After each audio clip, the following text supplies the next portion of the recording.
আসসালামু আলাইকুম virtual viewer, সবাই কেমন আছেন? নিশ্চয়ই খুব ভালো আছেন। এটা হচ্ছে আমার গোলাপ কর্নার এবং এই বসন্তে যেমন সে আমাকে মুগ্ধ করেছে, সারা শীতে আমাকে একেবারে পরিপূর্ণতা দিয়েছে আমার এই গোলাপ গাছ।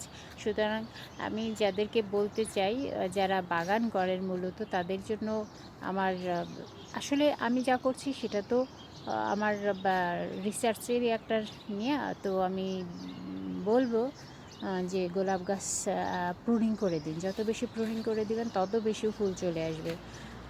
নিরাশ করবেন না, আপনি হতাশ হবেন না। এবং প্রুনিং করে দিলে হয় কি, বেশি বেশি এই যেমন সুন্দর একটা ব্রাঞ্চ চলে আসছে এবং এখান থেকে কিন্তু অনেকগুলো ফুল চলে আসছে। আর আমি যদি এই যে গাছগুলো লাগিয়েছি সেটা হচ্ছে এমন পটে, এগুলো হ্যাঙ্গিং ছিল, আমি হ্যাঙ্গিং থেকে এখন এগুলোকে ছেটে দেব। এগুলো কত বড় বড় হয়ে গেছে, আমি অ্যাকচুয়ালি এত বড়টা রাখতে চাই না। ছাদের যে কোনো গাছই লাগাতে হলে অবশ্যই এটাকে আপনাকে ছোট রাখতে হবে। ছোট রাখলে যেটা হবে সেটা হচ্ছে এটার সৌন্দর্য অনেক বেশি বেড়ে যাবে, জায়গা কম দখল হবে এবং বেশি করে আপনি গাছ লাগাতে পারবেন। That is the point.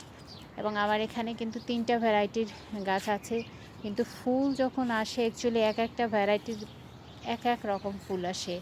কোনোটা একই বোটায় দেখুন, কোনোটা একেবারে লাল টুকটুকে, কোনোটা গোলাপি এবং কম্বাইন্ড একটা ফিল দিচ্ছে এখানে।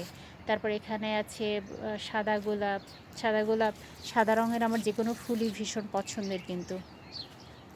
সো আমি এটাকে ট্রাই করি এই গোলাপগুলো রাখার জন্য। তো আমার কাছে ভীষণ অদ্ভুত লাগে যখন আমি এই ছাদে উঠি কিংবা ছাদের গাছগুলোকে অবলোকন করি। দ্যাট ইজ অ্যাবসোলিউটলি ট্রু যে এটা ভীষণ সুন্দর।